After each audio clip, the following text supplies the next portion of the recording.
మనం భాను కిరణ్ గారు environment activist ఎవరైతే ఉన్నారో భాను కిరణ్ గారు కూడా మనతో ఉన్నారు. He want to ask you one question. So I think that he has also a valid question for you.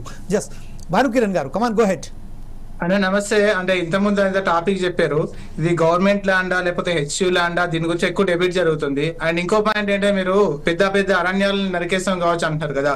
అంటే పొలిటీషియన్స్ విషయం పక్కన పెట్టండి, స్టూడెంట్స్ అన్ని పక్కన పెడితే, జస్ట్ హ్యూమన్ బీయింగ్ గా ఒక చెట్టు నరకాలన్నా పర్మిషన్స్ ఉండాలి మినిమం. కొన్ని మున్సిపల్ అంత పెద్ద చెట్లు నరికేస్తున్నారు కదా, అదొకటి. ఇంకోటి ఏంటంటే, యానిమల్స్ చనిపోతున్నాయి, చాలా మంది చూపెట్టారు.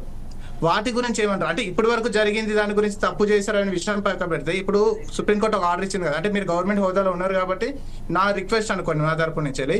నెక్స్ట్ ఏం చేద్దాం అనుకుంటున్నారు? మీ ఒపీనియన్ ఎలాగుంటుంది దాని మీద? ఇప్పుడు ఫారెస్ట్ ని డిఫారెస్ట్ చేయకుండా, అన్న కంప్లీట్ కాలేదు, ఫారెస్ట్ ని డిఫారెస్ట్ చేయకుండా, యానిమల్ ని కాకుండా, బయోడైవర్సిటీ పార్కులు లాంటివి మేము అంటే మనుషులు స్వతగా ఏం చేయకుండా దాన్ని కాపాడే ప్రయత్నం మీరేం చేయాలనుకుంటున్నారు గవర్నమెంట్ పరంగా? అండ్ ఫస్ట్ ఒక హ్యూమన్ బీయింగ్ గా ఆలోచించి ఎలా చేస్తే బాగుంటది, దాన్ని మీ గవర్నమెంట్ కి ఎలా సలహా ఇవ్వాలనుకుంటున్నారు చెప్పగలిగితే బాగుంటాయి. ఇప్పటి వరకు జరిగిన గొడవలన్నీ జరుగుతూ ఉంటాయి, ఇంకా ఫ్యూచర్ లో కూడా జరుగుతాయి. మీరు ఇంత ఫైర్ ఉన్నారు కాబట్టి నా రిక్వెస్ట్ ఏంటంటే, మీరు ఇంత ఫైర్ ఉన్నప్పుడు మీలాంటి వాళ్ళే ముంగడికి వచ్చి నిల్చోండి ఖచ్చితంగా. ఇది ఫారెస్ట్ ల్యాండ్, ఇక్కడ లంగ్స్ ప్లేస్ హైదరాబాద్ కి, దీన్ని డిఫారెస్ట్ చేస్తే ఇప్పుడు మీరు 40,000 ఎకరాలు ఇస్తారు కావచ్చు, పక్కన పెట్టండి. కానీ ఆ ప్లేస్ లో ఒకసారి గచ్చిబౌలి చుట్టుపక్కల ఉన్న పొల్యూషన్ ఎన్విరాన్మెంట్ ఆల్రెడీ ఎస్టాబ్లిష్ అయిపోయింది, కాంక్రీట్ జంగల్ స్టార్ట్ అయిపోయింది. ఈ మధ్యలో ఉన్నది మాత్రమే మనకున్నది. ఆల్రెడీ ఏ గవర్నమెంట్ లో ఎవరు తిన్నారో మనకు సంబంధం లేదు. బట్ ఉన్న గవర్నమెంట్ లో ఇప్పుడు మీ హ్యాండ్ ఓవర్ లో ఉన్నారు, మీరు ఇంత ఫైర్ ఉన్నారు కాబట్టి నాకు అడగాలనిపించింది. ఇప్పుడు మీరు ఏం చేయాలనుకుంటున్నారు? స్ట్రైట్ క్వశ్చన్ కు స్ట్రైట్ ఆన్సర్. సాధికారిక కమిటీ ఇచ్చిన రిపోర్ట్ గానీ, మీరు పంపించిన సుప్రీంకోర్టుకు మీ అబ్జర్వేషన్స్ కానీ రికార్డ్ అయి ఉన్నాయి.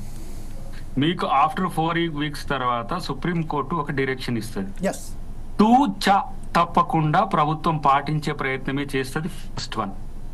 సెకండ్ వన్ అంటున్నా, రాజకీయము కాంగ్రెస్ పార్టీ చేస్తుందేమో, కాంగ్రెస్ పార్టీగా చేస్తుందేమో, ప్రభుత్వం రాజకీయం చేయడానికి ఉండదు. చట్టాలను న్యాయాలను కాదని ఒక అడుగు ముందుకేసిన దాంట్లో తప్పిదం ఎవరిదైనా ప్రభుత్వానిదే బాధ్యత. కాబట్టి మీకు ఈ అంశాలు చెప్పితే అర్థమవుతుంది కాబట్టి చెప్తున్నా. ఇంతకు ముందు కూడా నా మిత్రుని మీద నేను ఆవేశపడ్డది కేవలం ఏంటంటే నాకున్న ఇన్పుట్ నేను చెప్తున్నా. మీరుతో పాటు వీళ్ళు కొంతమంది ఎవరో బయట నుంచి రెచ్చగొట్టి రాంగ్ ఫీడ్ అక్కడ చేయడం వల్ల విద్యార్థులందరూ రోడ్ల మీదకి రావడం జరిగింది అనేది ఒక నా అబ్జర్వేషన్ చెప్తున్నా. మీరు ఏదనేది మీరు ఆత్మపరిశీలన చేసుకోండి. నేను చేసిన పని చెప్తున్నా. ముఖ్యమంత్రి గారికి సమాచారం విలువైన సమాచారం కాదు, వాస్తవ సమాచారం, గ్రౌండ్ రిపోర్ట్లు ఏం జరుగుతుంది. ఇప్పుడు మాకు యూనివర్సిటీల ప్రొఫెసర్స్ లేకపోతే స్టూడెంట్స్ మాకు తెలిసిన వాళ్ళు లేరా మిత్రమా? మమ్మల్ని అనరా? మీరంటే ఇప్పుడు మనోడు అంటే నాకు తెలియకున్నా నా అభిమానం అన్నాడు. కానీ స్టూడెంట్స్ కాదు, నాకు చాలా క్లోజెస్ట్ ఫ్రెండ్స్ ఉన్నారు అక్కడ. వాళ్ళతో సమాచారం తీసు. ఇప్పుడు మా మీనాక్షి నటరాజన్ గారు ఎందుకు వచ్చి ఇక్కడ ఒక సమావేశం పెట్టి సెక్రటరియట్ లో బీజేపీ వాళ్ళు ఏమన్నారు? ఆమెకి ఏం పని సెక్రటరియట్ లో? మిమ్మల్ని కూడా సెక్రటరియట్ పిలుచుకునే హక్కు మాకున్నది. అది సెక్రటరియట్ అంటే ఏమో అధికారులది, మంత్రులది, అదేమన్నా అది ప్రజలది. మీరు కూడా పాల్గొని ఆ సమావేశంలో పాల్గొని మీ అబ్జర్వేషన్ చెప్పే హక్కు ఉన్నది. వారు వచ్చిండ్రు, కోదండరామ్ గారు, తర్వాత మన ఎవరు హరగోపాల్ గారితో పాటు, తర్వాత సేవ్ హైదరాబాద్, బెటర్ హైదరాబాద్, చాలా సంస్థలు మీకు తెలుసు కూడా. మేము గతంలో తెలంగాణ మూవ్మెంట్ లో ఉన్నప్పుడు వాళ్ళతో కలిసి పనిచేసినాం, ఏంటి ఇన్పుట్ తీసుకున్నాం. వాళ్ళు సీక్రెట్ రిపోర్ట్స్ కూడా పంపించిండ్రు ఎక్కడికి? సుప్రీంకోర్టు. నేనంటున్న ఈ విషయంలో రాద్ధాంతం. ఇప్పుడు ఏఐ ఒక్కటి అది ఫ్లడ్ చేసి ఉండొచ్చు. ఏది నెమళ్ళు ఉరికేది, చచ్చేది, లేళ్లు ఉరుకుతుంటే ఏనుగులు వచ్చేది. కానీ అది ఇంటర్నేషనల్ వైరల్ చేసిండ్రు. నేను దాని గురించి మాట్లాడుతున్నా. మీరు చాలా మంది మిత్రులు నాకు ఫొటోస్ కూడా ఒరిజినల్ ఫొటోస్ పెట్టి, నేనేమంటున్నా అంటే యూనివర్సిటీ ల్యాండ్ అనే దాని దగ్గర సుప్రీంకోర్టు కంటే ముందు జరిగిన దాంట్లో మీ యూనివర్సిటీ ఏవైనా సీనియర్ అధికారులు ఉంటే మీరు అడగండి. అప్పుడు సార్ ఈ కోర్టు గెలిచే వరకు లేట్ అవుతుంది సార్, మాకు ఆల్టర్నేటివ్ ప్లేస్ కావాలంటే చేసిన ప్రతిపాదనలు మీరు చూడండి. అది పూర్తి స్థాయి రిపోర్ట్ మీకు రేపు సుప్రీం కోర్టు ముందు సబ్మిట్ చేస్తారు. కాబట్టి దీంట్లో అబద్ధాలు ఆడడం ద్వారా తాత్కాలిక ఉపశమనం తప్పితే రేపు నేను ముద్దాయిగా తేలే నా తప్పు మాట్లాడితే. ఇక్కడ స్టూడెంట్ కన్సర్న్ ఎందుకు ఎక్కువ ఉందంటే అసలు దాని ఇంటర్లింక్డ్ ఉన్నది కాబట్టి ఎందుకు మనం ఆ కాంక్రీట్ జంగిల్ గా మార్చాలనే దాని దగ్గర అందరికి ఒక కనెక్టివిటీ ఉన్నది.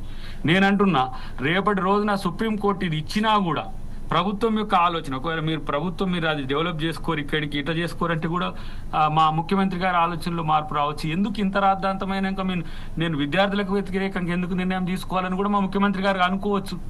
ఇది ఎందుకు పోతున్నాం అంటే రాజకీయాలు ఇన్వాల్వ్ అయ్యి మోడీ గారు మాట్లాడిన డైరెక్ట్ అక్కడ తెలంగాణ ప్రభుత్వం ఇట్లా చేస్తుంది, బుల్డోజర్లు తీసుకొచ్చి మొత్తం ప్రకృతిని పర్యావరణాన్ని నాశనం. 100 ఎకరాలు నాయన మోడీ గారు, మరి 2,72,000 ఎకరాల పట్ల ఎందుకు లేదు నాయన మీకు ఈ కన్సర్న్? 92,000 చెట్లు అక్కడ నిజంగా అభయారణ్యం అది, అక్కడ ఎందుకు వారికి లేదు? మీరు కూడా మా మిత్రుడు పర్యావరణ వేత్త కూడా అక్కడ మీరు ప్రయత్నం చేయండి. ఛత్తీస్గఢ్ అంటే అడ్జసెంట్ మనకు. Yes, exactly. I also raised the point of Vikarabad forest also. At the same time, just I want to ask Balakrishna Garu why he is raising a finger. I think that he have a valid point also to raise, and he has right to ask you a question. And moreover, Balakrishna గారు చాలా స్పష్టంగా దయాకర్ గారు ఒక విషయం అన్నారు, ప్రభుత్వాలు వేరు, రాజకీయ పార్టీలు వేరు. రాజకీయాలు పార్టీలు ఏదైతే నిర్ణయం తీసుకుంటో దానికి సంబంధించిన ప్రభుత్వాలు మాత్రం నిర్ణయం ఖచ్చితంగా వాళ్ళు ఏదైతే నిర్ణయం తీసుకుంటుందో దానికి కూడా రాజకీయ పార్టీలు ఖచ్చితంగా దాన్ని అమలు